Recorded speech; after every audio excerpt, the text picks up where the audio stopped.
So now we're on to ground driving. And this is ground driving because rather than standing in a lunging position, I'm walking directly behind the horse. So now this is the clearest rein-like contact I can have without actually being on the horse.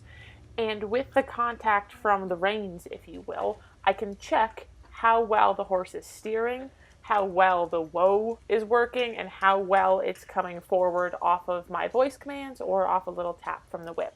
And as you can see, this is kind of a drunk steering stage, right? So here, Jester's really leaning into the middle of the circle. I have to use my outside aids to help him go back onto the rail, and we kind of have to navigate our way back there. This particular part of ground driving, and again, this is really early on, this is this horse's first time in a true ground driving position. I don't expect perfection. I just want to see how well the horse is understanding up until this point.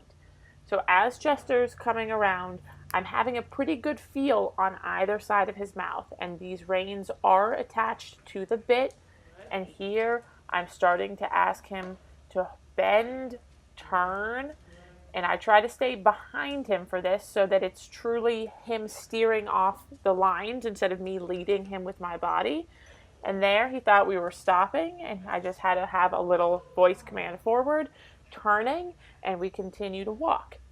The other thing that I'm paying attention to as I'm ground driving is how the young horse navigates each direction differently. So you saw earlier in the video that going to the right, Jester was falling in with his inside shoulder, and I had to correct that.